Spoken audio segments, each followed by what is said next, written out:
So should we just give up, Gareth? Do we just go home because family-wise error rate is just impossible? Or is there an easy solution that we can just apply straight out of the box? So there are a number of classical methods that we can use to control a family-wise error rate. These methods tend to work better for, let's say, medium values for M, and Danielle is going to go through some more modern approaches for really large values of M. But let's start by talking about a couple of the classical methods that you can at least use if M doesn't get too large. And so the first one, and by far the most popular, I think, is this approach called the Bonferroni Correction.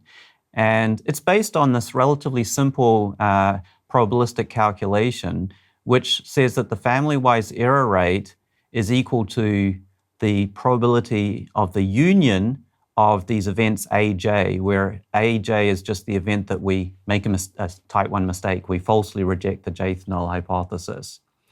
And if you've done any kind of probability class, you'll know that the probability of the union of a whole lot of events is bounded above. It can't be larger than the sum of each of the individual probabilities. So that puts sort of an upper bound on the family-wise error rate here.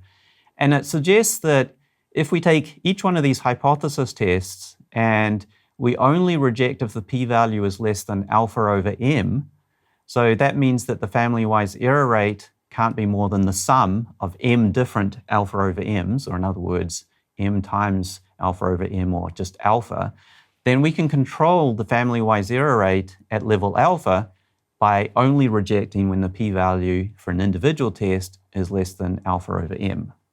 So what does this mean? We can break this down and make this a little bit simpler. If you want your family-wise error rate to be no bigger than 0.05, but you've tested 100 null hypotheses, then you should reject any null hypothesis with a p-value smaller than 0.05 divided by 100.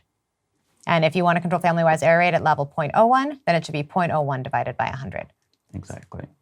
So this is a popular approach, I think, for two reasons. It's guaranteed to control a family-wise error rate, and it's a very simple approach to implement. You just calculate your p-values the standard way that you would for any hypothesis test, and then you just apply a more stringent threshold with a simple calculation. So just to illustrate this idea on some sample data here, this is a data set out of the book. This is fund manager data where we've looked at 5 different fund managers over... Gareth works at a business school, just in case you're wondering. I did mention that I work at a business Gareth, school. by the way, he's a dean, so we shouldn't tease him too much. I haven't noticed you holding back so far, but... I'm gonna start remembering now, yeah. Yeah, I'm not your dean, so it doesn't matter. Yeah, that's true. I'm totally off the hook. So here we have the excess return. So this just measures how much these funds outperformed the stock market in general over this period of time that we looked at. So the 3 next to the fund manager for manager 1 just represents that on average that fund got a 3% higher return annually than the stock market in general. S here just represents the standard deviation of those returns. And the p-values here are just correspond to the null hypothesis that the fund manager is doing no better than the stock market. These returns are just noisy versions of the stock market, if you like. So the null just to be clear, the null hypothesis here for each of the 5 managers is that the true mean return is 0. True excess mean return. You can see I don't work in a business school. The true excess mean return is 0. The observed excess mean return for each of the managers is like 3, negative 0.1, and so on. Exactly. So the question is 3 or negative 0.1 far enough away from 0 that we're convinced that the manager is actually doing something other than just randomly picking stocks? And so you can see some of these p-values are pretty small and some of them are pretty large. In particular, manager 1 and manager 3 have pretty small p-values. So if we were just to look at one hypothesis test at a time, then we would probably say, okay, the first and the third managers have statistically significant non-zero returns. They seem to be doing better than the stock market as a whole. But here we failed to take account of the fact that we're actually doing 5 separate hypothesis tests. M is 5. In this case, we're doing multiple tests. So we should really be doing something like a Bonferroni correction to adjust for that.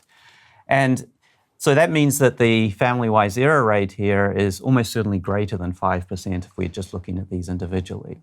So if we do a Bonferroni correction here and we want a family-wise error rate of 5%, then the Bonferroni correction says all we need to do is take 0.05 and divide by m, which is 5 here, and use 1% as our cutoff instead of 5%.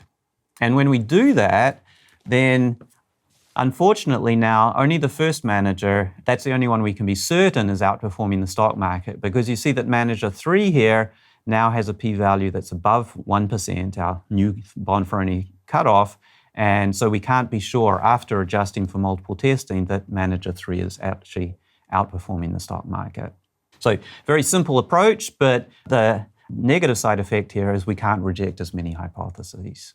So there is something weird about multiple testing, which is sort of like sometimes hard to wrap your head around, which is it's just all about honesty. Because if you just looked at this data and you're like, oh, like I see that manager 1 has like the largest t-statistic and the smallest p-value, so I'm just gonna like toss the other ones, and you just pretend that there weren't actually 5 managers, then you wouldn't need to do any multiple testing correction. Yeah. The only reason you need to correct for multiple testing is because you know in your heart that you're a good and honest person. And part of being a good and honest person is that you know that there were 5 managers, and you have to account for that in your hypothesis testing. But it can often feel very, very tempting for people not to fully reckon with the fact that there was more than 1 manager to begin with. In fact, there were 5.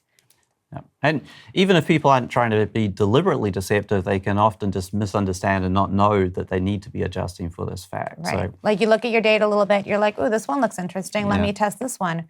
But without accounting for the fact that they, in a way, consider testing a lot of null hypotheses, and that can lead to a multiple testing problem. Yep.